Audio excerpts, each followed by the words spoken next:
ô nhớ giống này hôm nào ư o cứ tì cũng bài màu chuột nồng nữa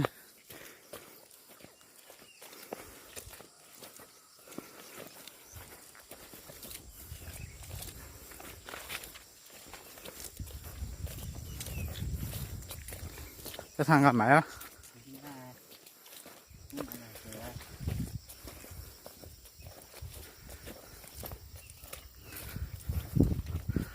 trên này giờ trên tường nào mình nòng cười nữa để cho nên bây giờ lời mong sẽ chúa tạo lịch trả nữa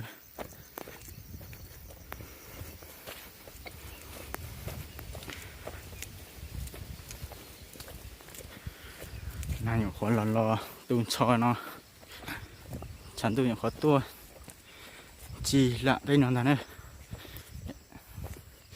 là khó đi bỏ nó ra đây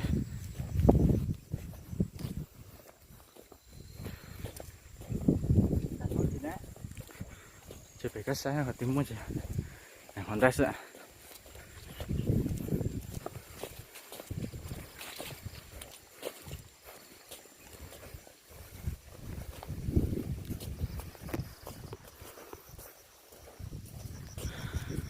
hiểm chua cho bị linh bọt trong bị và nhân chuyên gia được nơi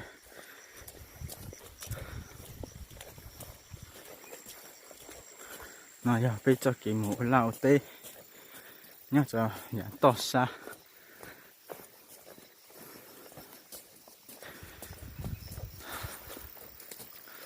sẽ nữa về tây trời giống cao để xí nhóc cỡ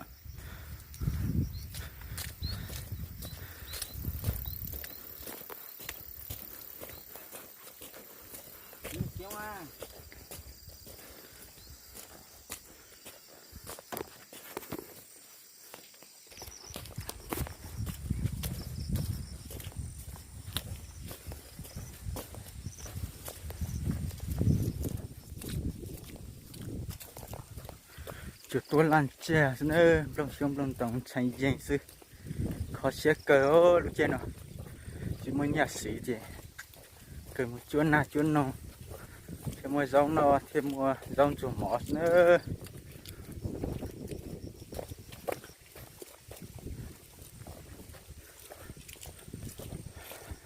tên nó giờ mong tây la tây tây chúng nó nào lo chi là tây pha cờ ô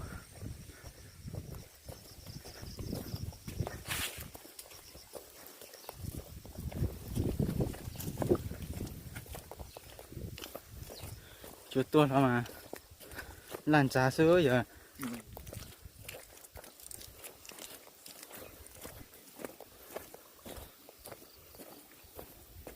tao muốn con nhà nữa ta tỏi chuột nữa không chơi à thì cứ vậy nó những mua bao nhiêu lại chỉ mà nên chỉ sao sao luôn nhờ tiền thì tao mua bao nhiêu nó nữa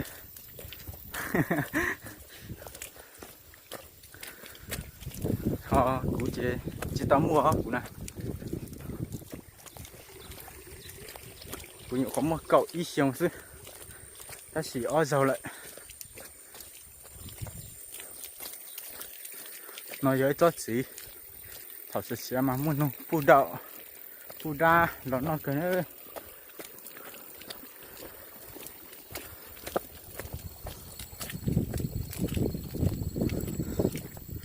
cái cho chị một tí nó lúc trên nó nào lo thế cái một tao xây lại cái một cái tay lại chứ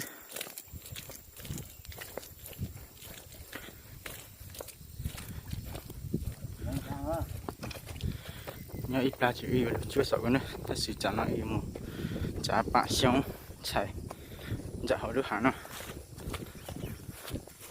chạy chẳng không gì cho cá tàu yêu lừa một xe họ yêu chuột tàu là chỉ tàu nữa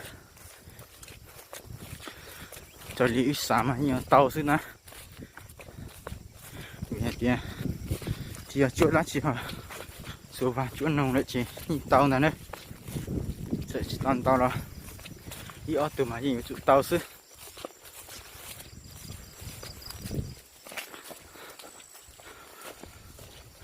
nó nữa này giờ ít tham đây chỉ dùng đi sửa bữa tao nó nữa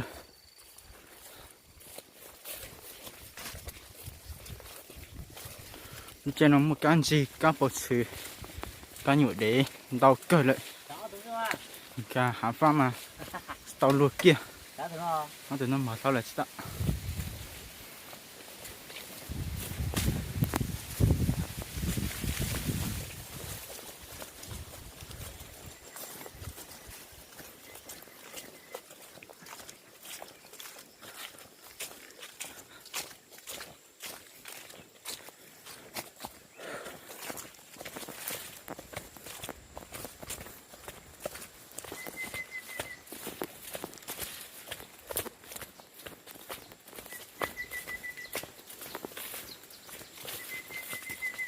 chứ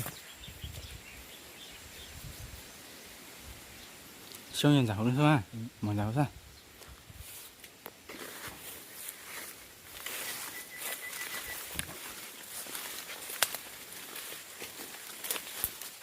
giờ chúng ta thì làm tàu nữa ha dạ tỷ lười cho tỷ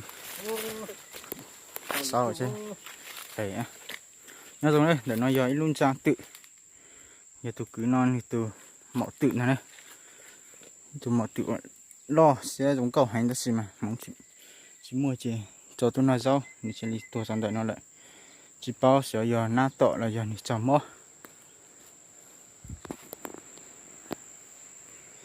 tàu ôm mò mà đi tuột sẽ bỏ trên tôi chỉ lưu lại ta tỏ lì nữa bây giờ nó bây giờ đi mua phao cho họ nó lại chả nó luôn cha nó ta tỏ trụ nên ta tỏ lì của ta thọ bây phao chỉ luôn ra này su tua ta chỉ chả nó người lưu ta lại chỉ luôn ra này lúa cho họ lại nên đấy chả nó ưa cái tí tuột chả xong đã họ chơi nó mua chuyên nòng nữa chỉ mua súng lo đi mà bây giờ tận trả sẽ bụng một cái từ súng lo ở dòng chua lo hả nó tỏ tốt hơn chưa của phải không nào ôi nó còn chữ cá ư đây rồi ôi chúng xuống lò à ta sẽ mua xe giá cả tên chuyên đông nào tao quay cái gì ít làm mà á quay quá lo mua mà dùng nữa lúc trên mà cái gì mà chung nữa nó nữa chỗ này buồn chạy cái gì đó mà chạy cái gì chắp lại một tiêu một cái gì mà ơi là tôi xin chạy bảo đi cái gì nó đi được nếu chúng nó mới không mở rồi mà tao tháo ra chạy liều dữ để chúng mình dẫn tao vào chạy nữa nhiều nhà không nhiều dạng cái miếng này thôi nhưng mình dạng ha này mua xong nữa cái tiêu để nó chạy explosion luôn đi ôi cho chị này thì những chú mà mua tính nổ nó tao xả rồi à ôi muốn nổ muốn nào này mua cho nên nổ có bự hơn nào dạ chỉ bột nó cho này nó xem mà cái tên như bột của nó chính là không dạ mà nó vẫn nó ta sẽ tao xả chính nó để nó cày ha để tao lưu trâu này rồi cái sáng dưới sáng chỉ nó ha nè sáng chỉ nó cày sao lại như sáng thì chả nó biết lọ rồi dạ mình đâu nó nhưng mà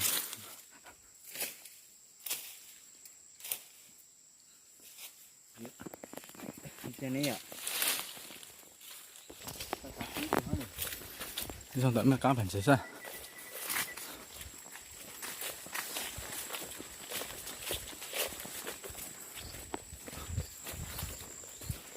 chỉ xuống mở nó mua à cái phim mở nó mua giữa giờ nó vàng trên châu này anh mình mệt nào giờ nó vàng trên châu này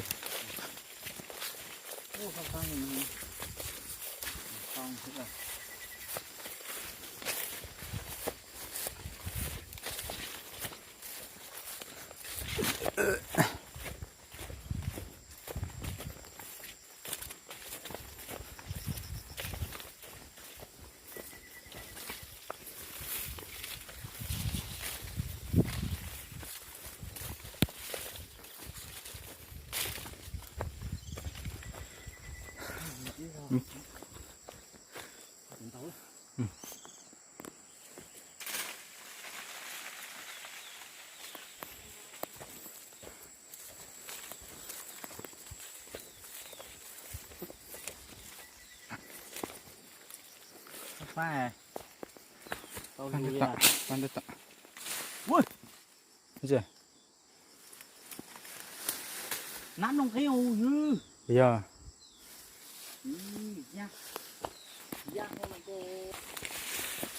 phải nó ít bỏi từ na nhân tới nó. Giang cho tàu nó lại. Nó để hồi tiền nam trung cánh nó này, tiền nam mình sợ sắp rồi. Yeah. Ta từng tao hũ này yeah. Hả? Ta từng tao hũ nó. Cảnh nó đó. Cảnh nó chứ nó. Ừ. Không chạy quay. Lua làm hả? Cái chỗ không không chạy. Chính sai chứ. Cái chỗ không không chạy. Hẹn trái luôn à. Cho ăn trái nữa. Nó giống nó chẳng nào. Chia. Đi lọt lo mụ. Chia nó. Đi nữa.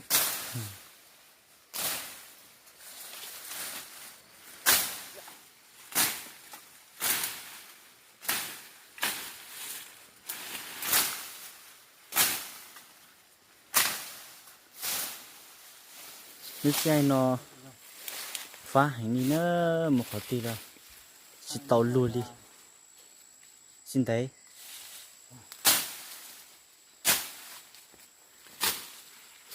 xong tàu muốn tàu chơi ta chỉ đi từ dòng cho một chuyến nồng đi nữa và không gì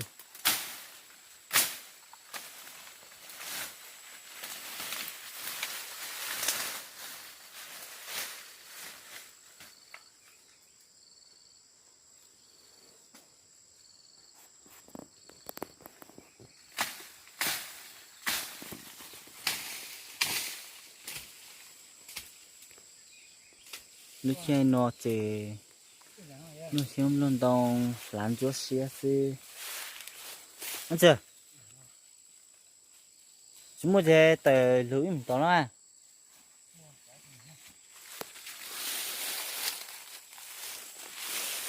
vậy thì tàu lùi thì có cũng mua dây lúa nữa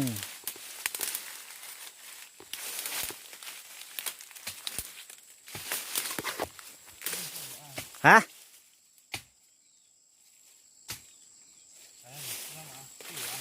ừ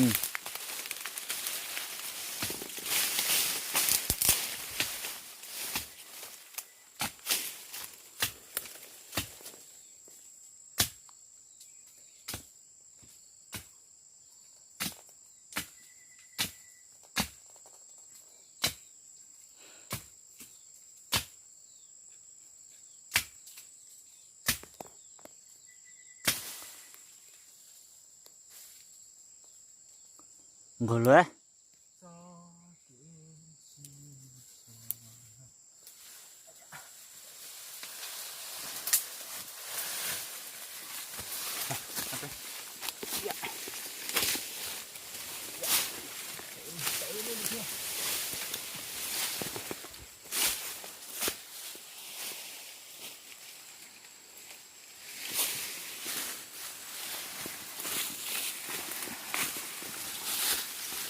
ô khẩu à Thôi cái tạ.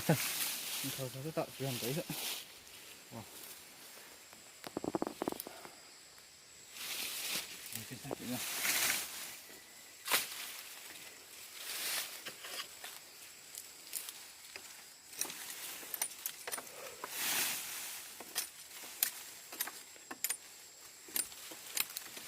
Còn tao gì nữa?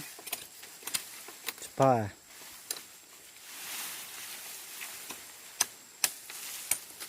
chúng mình sẽ lại dùng lông khẩu nữa chúng mình tung giờ sẽ lại dùng lông khẩu sẽ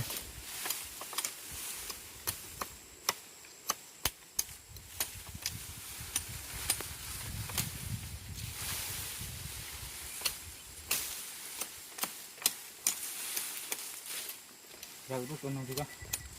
Tới lắm. thì đi Rồi sáng la chứ. để tí này Thì cái tay chị. Ủa tay cắm phong. Sợ hả? Tạm lo lên tao được không có Cái tao gì được này? tổng của nó được tua chứ như vậy như chỉ tao hơi tê rồi thì gian cháu là để phong rồi Ừ. làm phong rồi mọi rồi cái phụ phong đây cái phụ gian tiểu hả nếu phong mình được quên ra chỉ mình được quả cái thằng phản này Thì ý lên đi sao các khua. Ôi vậy luôn nào bao tỷ nhẹ là gió chị nữa. nhà nơi nó cũng như cái có nhà hả ta cho sự tài Lúc nào nó mà ta chỉ làm đi cái nó bố á. thấy chắc là mà nhà cũng hiểu được ấy máy ấy nhà tuổi xưa Ô lúc nào nó chỉ đi ấy nhẹ sao. tức là ấy toàn tàu dạng nữa nhà là ấy nhà này ra Ừ. Thế thọ chỉ mong tao ăn xem mua tên nhiều. Khó giàu dễ xỉ nó hả nào. tàu ta sử tôi phù nó mua thật Ừ. phù cả nó sao Ô tao rồi tao tưởng nó tao ít tu. Rồi nữa tao sẽ chỉ ít tu thế. Cái gì? Ở thì chỉ hả nè. Ở chỉ hả nè. Lâu đấy. có chỉ rằng à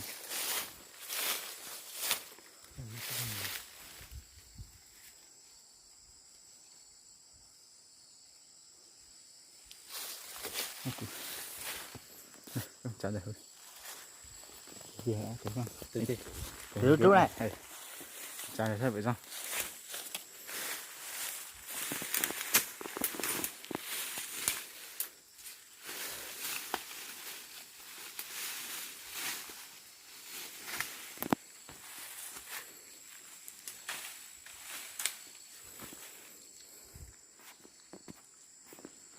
chúng nó hải sống nước chảy to trong hộp bền chúa xa xin nước trên nào trên tu nào để chém được sông lồng tàu lán chúa xí xe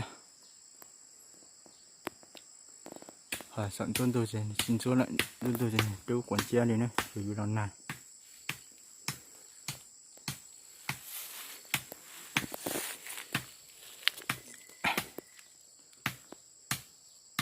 từ từ này một trả dạng không nữa chỉ muốn đi chơi lại chơi từ nó sẽ bị rong rong chơi lại chúa từ đồng đã đá tụi nó xin nữa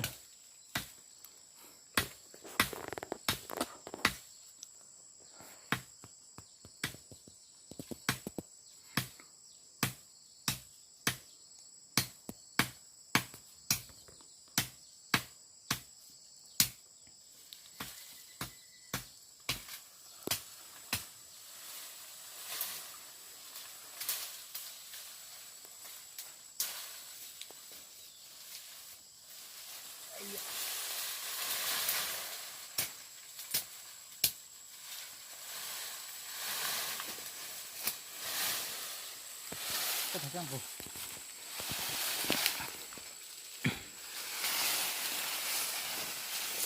ta rồi phải nó ra mãi luôn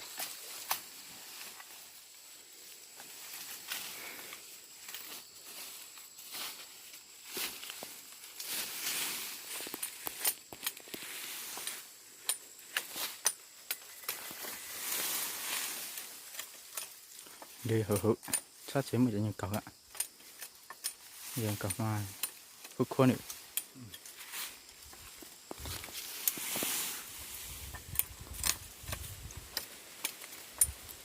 nhưng sao chẳng lạ nè rõ thần đó sao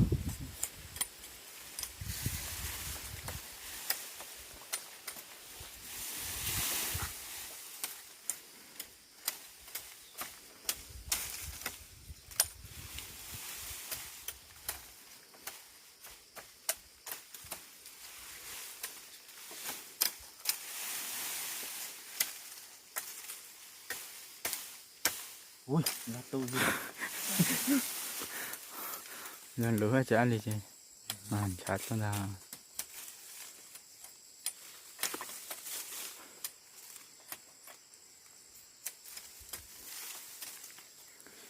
cái xe đi nó ít chả ít một trò bé rồi chua là sẽ chua tao cho mình cho thay cho cái xe được xe nữa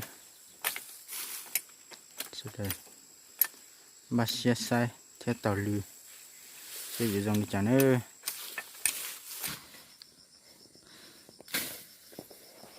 nhưng trong nó chả nó nhưng một trò chơi nữa nó ta tỏ luôn kể chế chuôn thao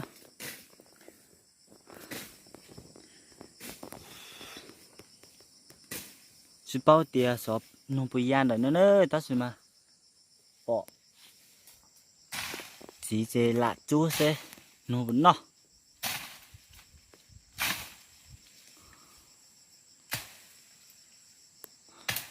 sao nó bé tê tê chơi nó chế ô trong ô hà linh nó sẽ nó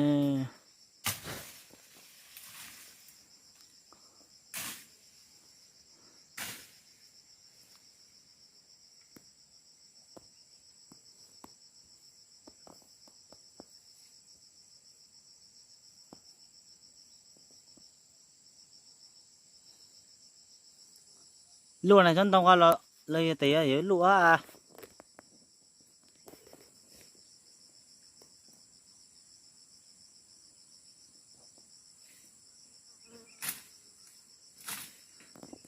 ôi dàn đủ chỗ nào mà ôi dàn đủ chỗ nào đủ chỗ có nào đủ đủ tiền bảo nó sao đi lại cái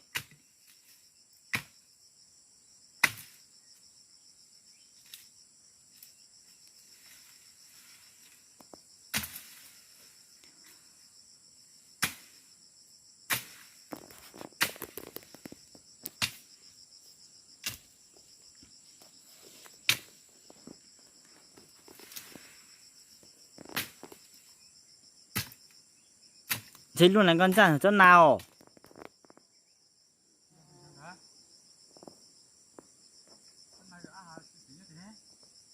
dàn có lại dàn có lỡ cả chỗ bé nè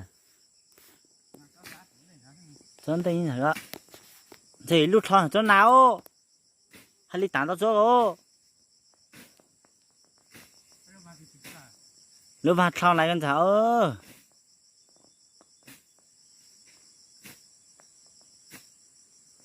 lúa cái rồi khâu có đó tán lúa họ bỏ đó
lúc vào mình sẽ thấu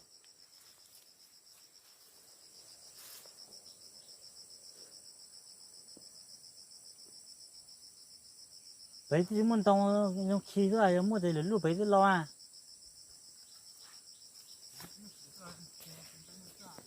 giờ nhà con nụ chưa muốn cho na hay trong khi ra tao sẽ luôn lo chẳng lấy toàn kiến ấy bù tao nhớ ní có sao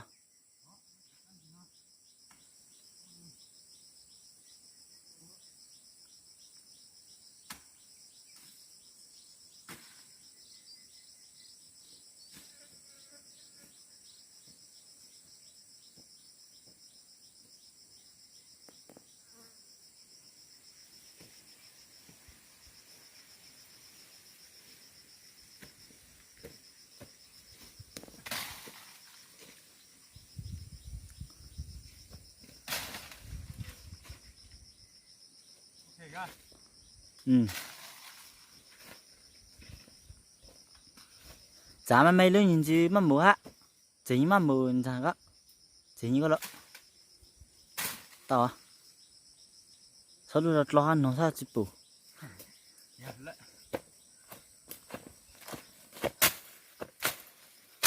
Nãy của nó mới trả cả ra. Là khu vàng ha. Dạ.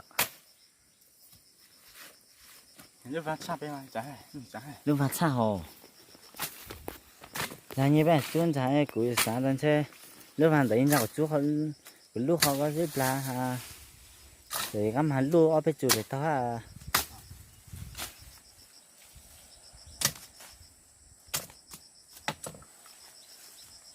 Này ạ. Cho. Ok. Ua tá kia nữa nữa. Cho tá kia gì nọ nữa.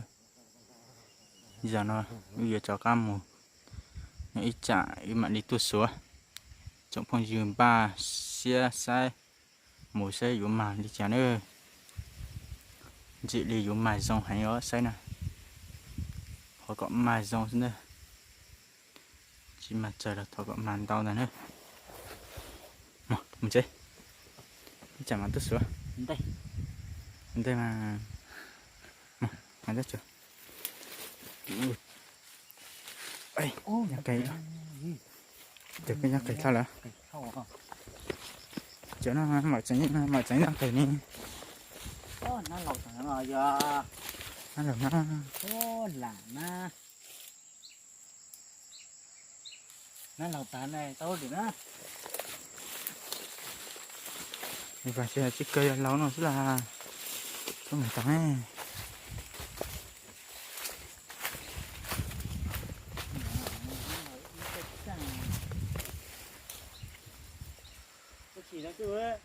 Chùa này. Nó sát trầu đó.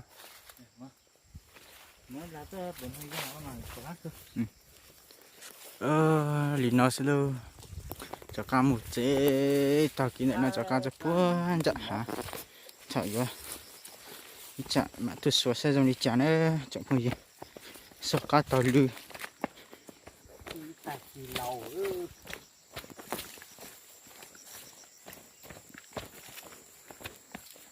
Bây lưu giò nhá chân chạ khó là thất lan được chân chạ hậu nữa. Tua chạ có tua mà. Một nhỏ. Mình cậu nạt thí đây theo. Theo lý tuột cho.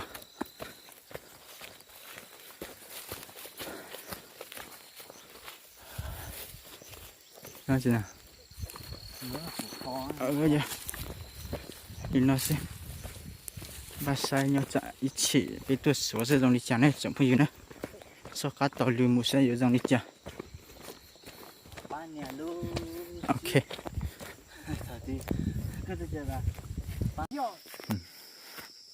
Tôi có thao chân đời mấy gì đồng của tao à?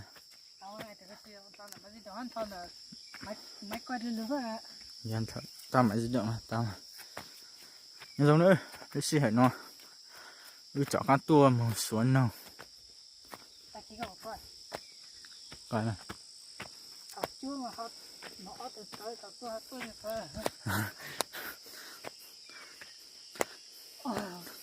Là khi nó chỉ từ cứ ít tua, tại chỉ nó chỉ từ tí làm bờ ít tua nữa.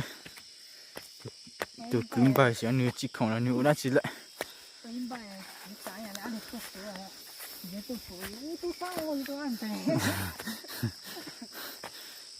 Chúng không gì so cá tàu lưu một xe xe.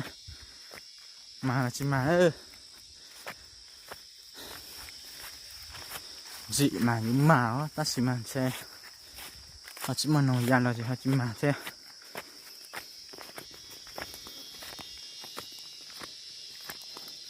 Bây giờ tí thì có tao xuống rồi.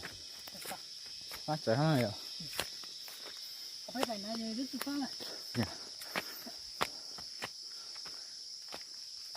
Nhưng mà tặng thua thằng đó.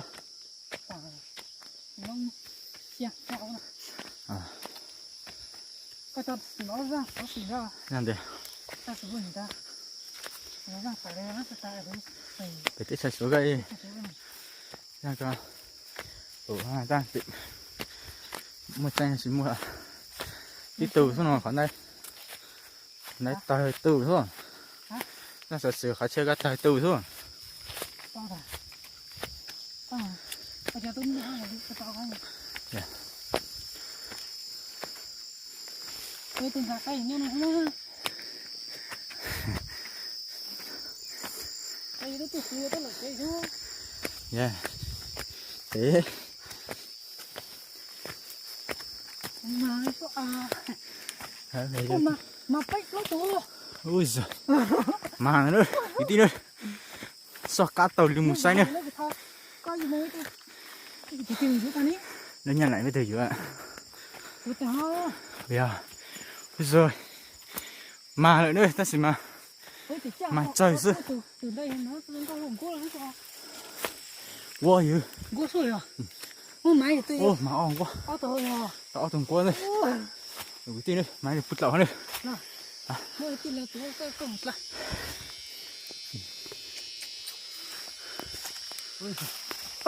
mày cười nói mạo thằng cua nữa cua lục cả nữa ô cái chân gang nó rất to à cua nó cái này à chứ mà nó cứ tốt chân chơi thấy bao cua nữa cái tia chân chơi tôi được tao trồng cái tia sai nữa rồi sao mới dòng kìa rồi gọi cho xong đi cho chồng mình chơi hả sai nữa dòng cọc kìa rồi nó dễ từ lá thôi rồi đó rồi nó có tự mà sao thì tủ thì chúng ta báo thay nữa nhiều cái xẻo thay thôi thay tao chỉ dùng sai là nên là sai nữa hãy in ra lửa một này nó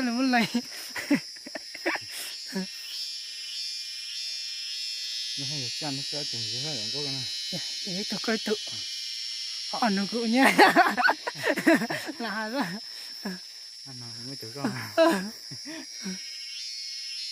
xây từ sau thế nữa tại tay tự lại chửi tự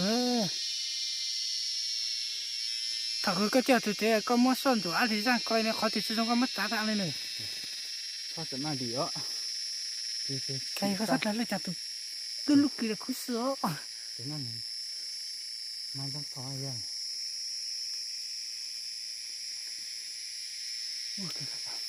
nó cũng chơi tụi ta mất cho nó tụt lắc này rồi nó sẽ lấy ra tao được mới cho nhà cái này các bạn thế nó ta tôi gọi cho sắp bún này kỳ họ chỗ nó chỉ tổ đang được phút lậu tụi đó ta cất là cho tao sẽ tao ôi giời được hai hàng ok lắm rồi tao sẽ tao là theo dõi cú nè tao từ tiền cú được luôn rồi ôi giời tao sao mỏ này giờ trong luôn cú này chịu phải tao ấy muốn này gì ta ở nhân là tao vui ra cái này như này gì đó chẳng mua ha chẳng hơi vậy vô sao mà tổ hết từ nó nào nó bị của tao sẽ ôi dù sao chịu cái bao là tao thấy cái gì tủ đó tao nữa mà nạc khổ tao ấy làm mà quay lại cho tao ra ôi giời tụi nó tía nó đó cho chị cụ từ nó trông sao mình nạc chân quay tay thằng không cái gì quay xong ai tay thằng sao tuổi sao thì sao bây giờ sao tuổi sinh tiên đấy còn cho lưu sao sao tuổi thì sao bắt lỗi chứ một tổ cái lần nè cơ nó nó cái này chú à có cái này à một tổ thật là lưu chìm rồi sao lưu á chỉ thế chắc ok tao từng cô nữa ôi tao tổ rồi ôi yết lý số ta gan á u bụt lắm mày tụi tây đấy rồi tự tịch rồi ôi tụi nó còn cho lũ rồi ta cũng liệt cái ta chỉ còn là lũ nè Giờ nào rồi nè. Gần nào thôi ạ. Nhất kỳ san cho tôi số mang lá.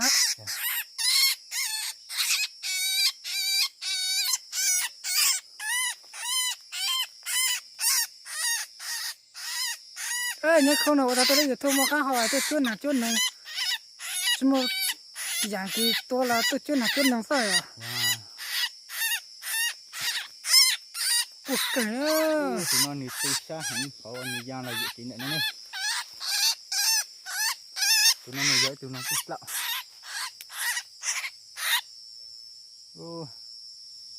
Ok, Diện nó phát triển tiếp là sao? Hả? Mấy tuần này rồi. Ở mấy tuần này tôi sáng đây nó phát triển tiếp là.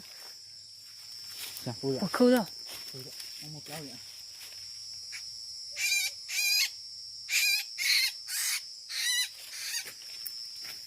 Chắc cỡ thầy quay ra đó thầy muốn đang sao YouTube hát xuân cha nữa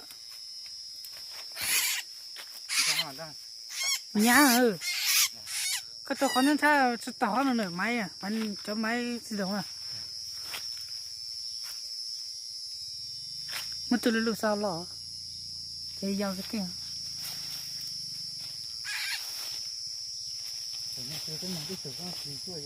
nó lâu thế hay à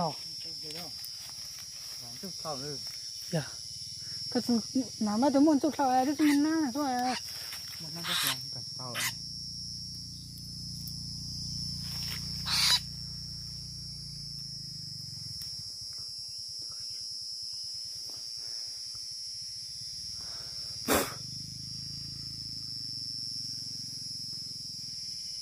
căn tù mà đi cho các cho đi tôi số đồ nữa ta chơi trong phòng gì tôi cộng cho bé chuôn nào tàu nữa nhớ đợt nát sợ nữa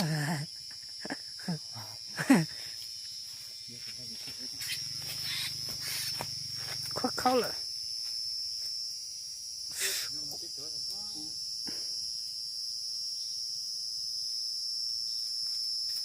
chạy giống như tù luôn hello Dạ, cái mà tích ta hết lý rồi vậy. dạ Cái này chưa.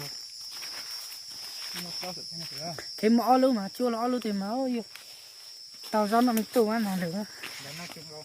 nó có chữ máy tù là upload nha phải được đấy Anh thì mà ra. lá thôi thế là khó thế từ nông khi chúng ta cho sợi tua giang lớn giang có là khó khó lấy sao tao nên nông giống ra thế nào nó áp tụt chân ti ra à Nó cứ mà còn tới đó. thế tao à chưa thế nhá Tại cũng như không có sao cho nó của tao.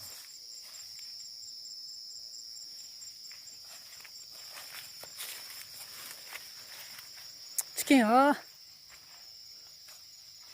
tao tao nông bổ à thấy như thế đó ok thao nông mang con nông tia ní nhìn càng cao hơn này Như tao xem cái mà trong cái gì nữa.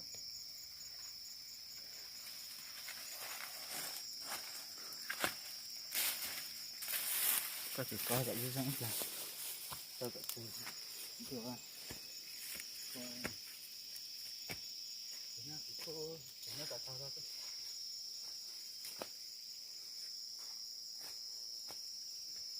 lúc van chút lâu là nữa giờ khu cho có ít nhiệt tàu giò nó nữa lúc xưa này giờ tròn tủ thế nữa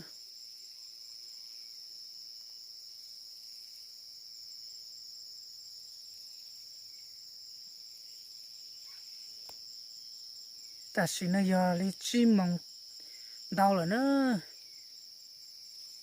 chim mong xài nữa chỉ nó chụp phong dừa lúc xưa nó nhót cháy mà lan nhót cười nữa chuôn nồng tôi xì li nó mà thế li chỉ lan nhót nữa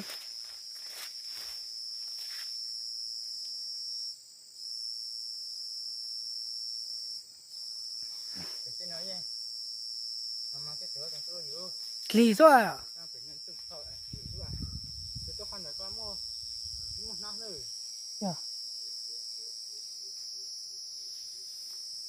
qua chút nóng nó cho dòng khai tao tới chơi tao ta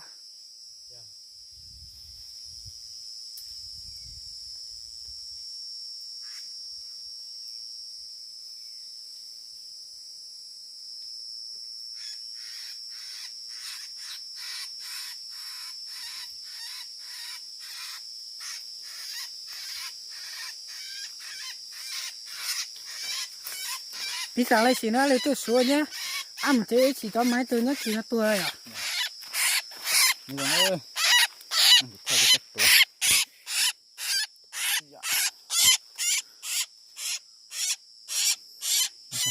tự chúng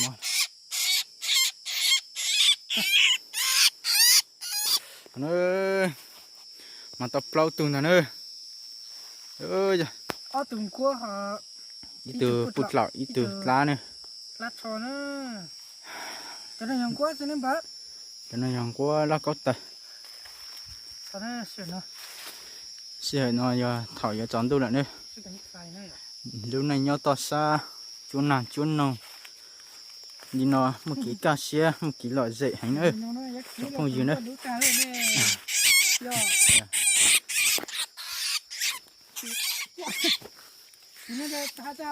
ra hạt ra tôi nói sao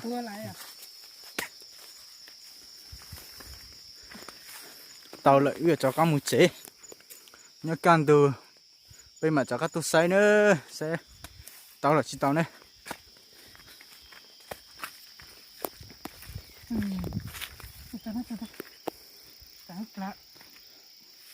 mua từng quất rồi ăn quất thì chỉ吃xong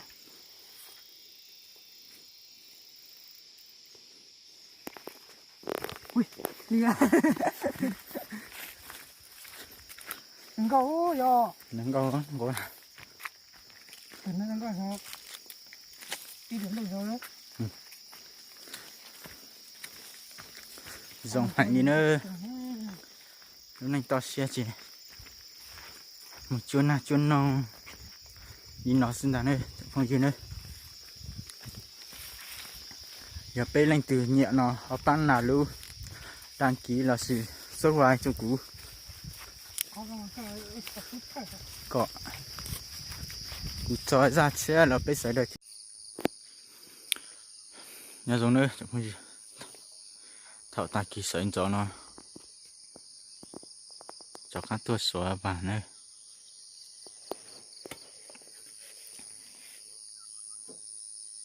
khỏi xem cho bố khuôn đi nó nữa không bỏ năng ta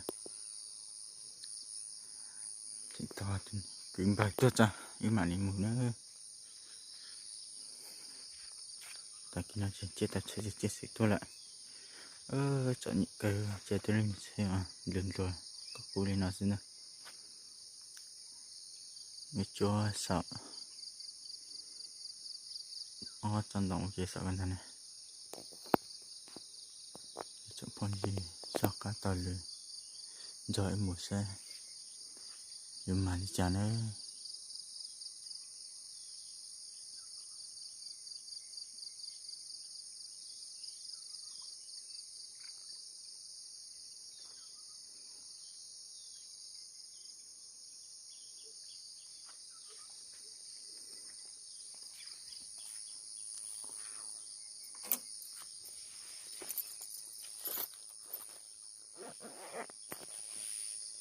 mặn muốn đi sợ nó này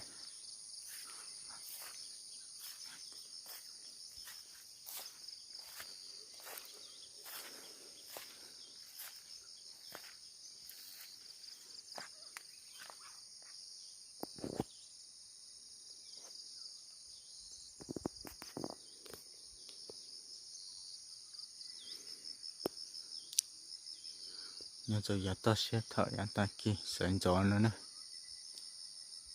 ta trong một bên chỗ xe bỏ phun đi phốt sợ tê đã trong nữa nó nhỏ khỏi bị tua chỉ ia tị u chỉ xí mày bỏ phốt thở trên lưng phụ phụ mò luôn bỏ ta đi lại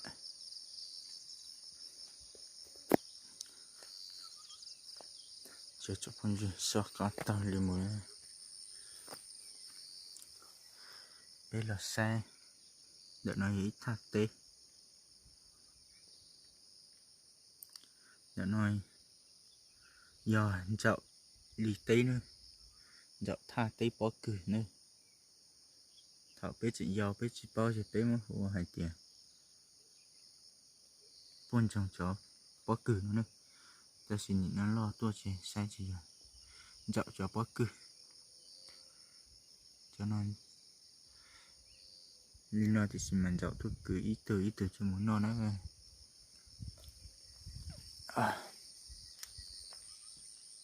gì cơ à mình phải cho nó nữa coi ta có tôi nhắn lại kỹ số này của ta thấy có tốt thâu nữa bây giờ ta cố ta mà phải kỹ xuống à cái ta phải kỹ số cái ta phải kỹ số nữa cũng nhắn phải kỹ số này là tôi chủ uống phụ ta uống sao chứ uống tiểu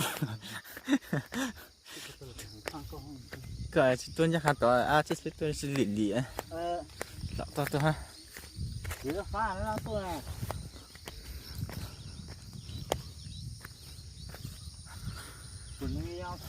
trồng con này con nào à sao tôi muốn tua à tôi nghe kể của họ tôi nè sát tay cái tao tỏ nè bây giờ tôi nhớ tất cả đều có cái gì hả cái gì xe lộ còn mà cái thứ gì chưa không ra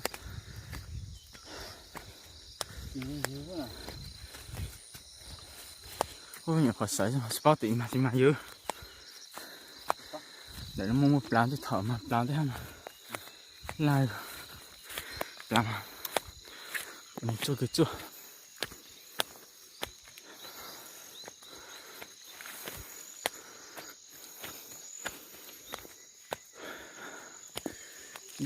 chung thì nó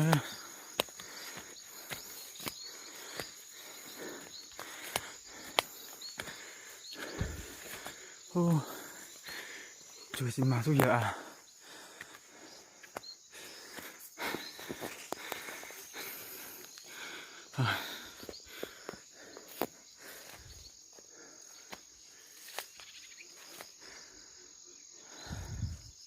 cho nó khó sấy rồi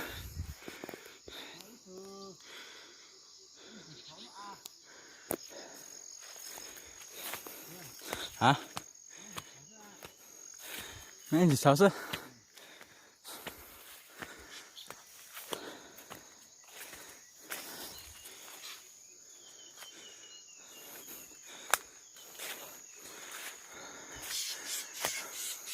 tại từ này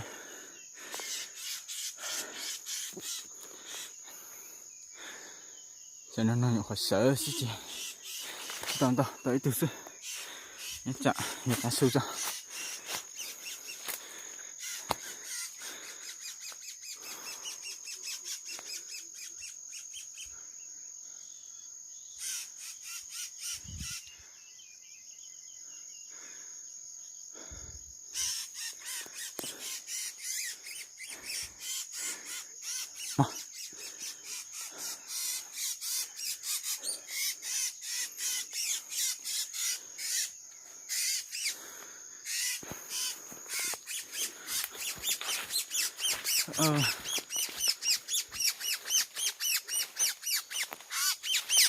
có thằng có từ nó nữa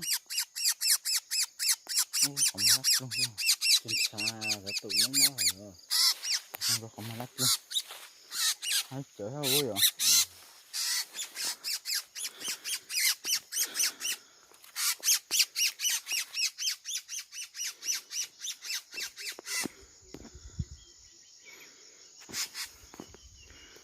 cái xin chili nó nữa giờ đang gom hết rồi tí được nào rồi thì nhà chị ban đất mà không đâu có không đâu có phút lại mình nó la có cái tuần thì đấy giờ chẳng năng có sấy gì này là tao ra nữa từ cái thằng sao ra mà ta chỉ là nó ho nè khả năng ta kỹ gan là được sáu mươi nha ít ta kỹ chỗ sẽ nhớ tin rồi con thay con cho ơi sao ấy tưởng này nữa tí nữa đấy nha chị ạ quay video xong nhậu hành nó tụi nó này như tu xa hành khó kì như lưỡi dừa kì tại lưỡi vàng nó này có một lắp lông thế này giống cái gì này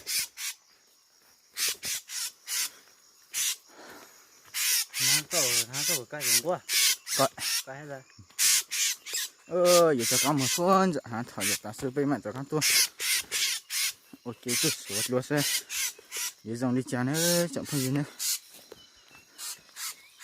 phải ta kia nó chơi nam mình nó con số canh hả chua là tua chè chè là chết chè xin là nữa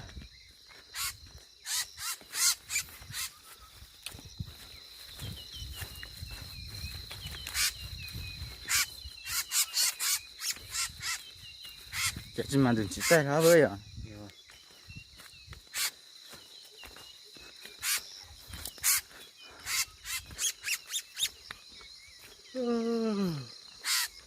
phú mà vì của hàng tàng đi nữa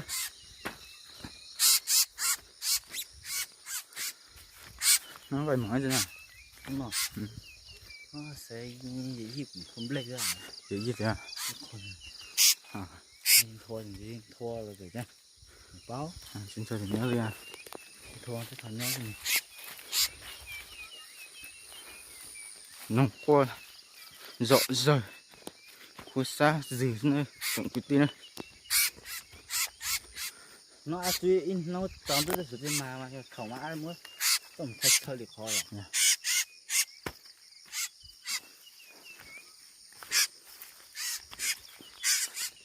nó chỉ lửa ha chỉ sao mình nồng ha là nào lửa không chấm mình nồng luôn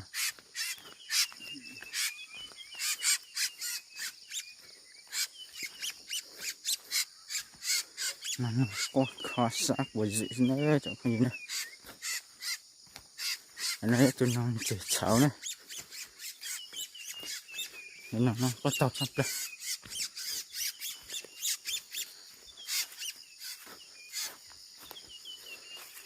tao á hả tao á ok tao tao hết đó rồi để nó chẳng có gì nữa thì mà cho ca xin chi xin là chỉ yêu cho con một chỉ lại xưa bên mà xin gì đồ nữa ôi giang ôi giang ôi giang cái gì đồ ná tua plastic phôi giang lần trồng cha đi nọ này thì mình nó có tao khó xa gì số xin chỉ nó này không gì nữa cái chú kiếm chơi bây giờ kiếm một chỉ cho nó lại cái mà xin chỉ đồ nhớ trả lý ra video nữa rồi cho con gì số từ nó có nhớ dòng xin chà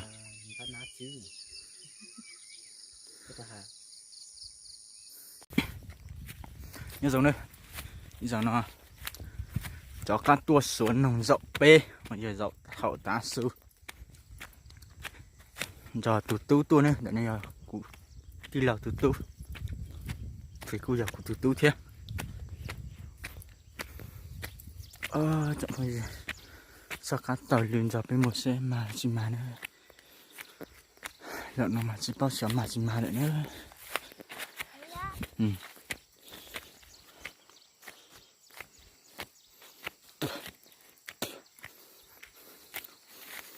bao chỉ tao sợ bỏ mà lại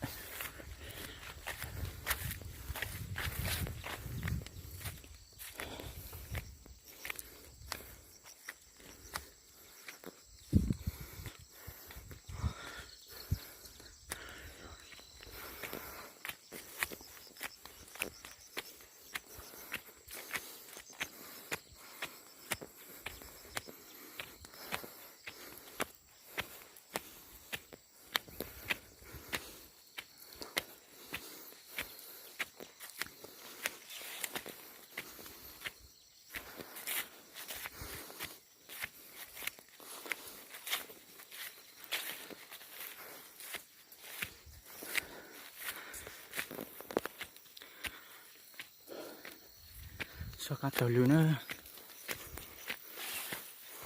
theo kiểu mà chỉ mà nữa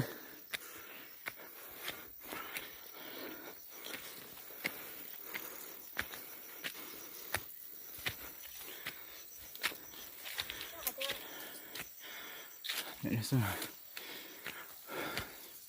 ô chỉ mà này là tôi à chỉ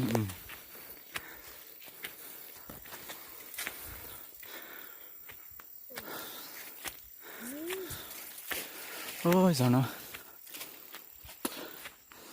chỉ mà gì nữa chẳng phong gì nữa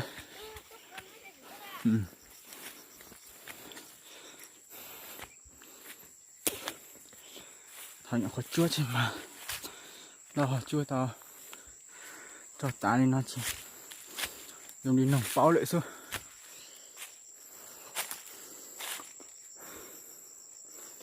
chỉ mà lại nữa thôi gì nữa vậy nên nó ý chị toàn tôi cháu tôi xây chỉ mà chỉ đây là mất cho một lồng trời anh với khát chơi sẽ cùng mà nữa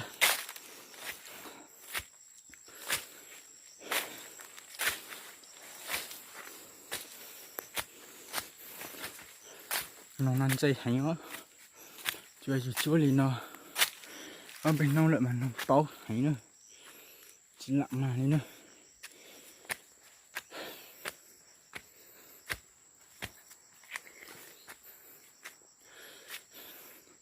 thật ta kia nó mai thôi đã khá chơi nó này thế thì giờ nó chỉ mà lại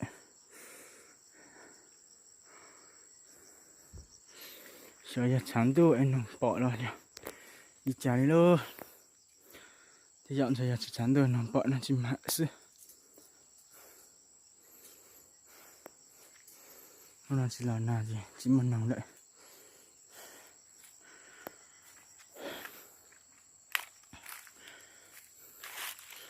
tao nó này tao nó mới cho chỉ này tao nó chỉ là mò ít chua chứ nó theo lý do là mà sợ nó này mà o tung quân này in cận quân này thế mà anh từ bút đậm từ lá它喜欢了，很长度些，只么弄的是只买了，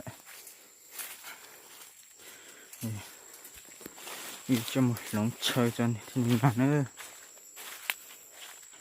一起长度一多，找多晒呀，只买了这，有这，một龙车，多些不买呢，弄了，我只种来了，tạo được tú lên. Tạo cho cháu con sẽ xem.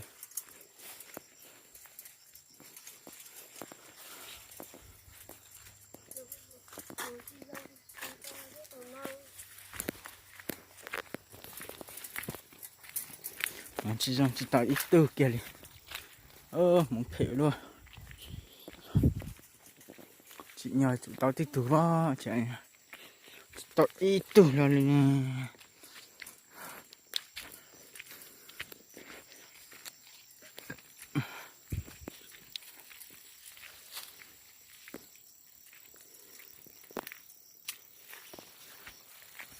Bây giờ mình chỉ lại xin nào. Tôi phun chả tôi mà tôi tại mà sát trời theo chẳng có gì hết.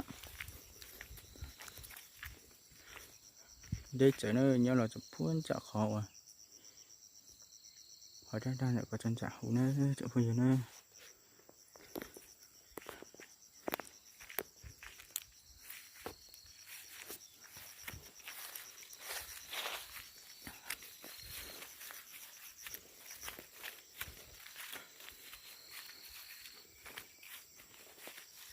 Đây trời nó to trong hộp bể lo xuống câu xì nho hay nữa đây trời nó giờ đây trời rồi dòng nho dòng nâu hào hành ta xỉ dòng nó nỉ trong hành lợi chè lợn mù chỉ chấm một là tiêu nâu hào lợi cái nhát tì lan đậm đỏ thế nhá là xin bùa kia này nhá kia nhá là sao này gì này ai cũng cho bây giờ sai thì nó sẽ chẳng phong gì nên sai ở nhiệt nó là hợp bán lại sau vài thì đăng ký kênh choคุณở chợ chi nhẹ nó họ bán là cho cụ theo chơi ngàn cụ và trọng phong gì suốt là chào bé xin chỉ liền nó sẽ ra video là sau lên nó đấy bé mà xin chỉ nhẹ cho lý ra suốt là nhau dòng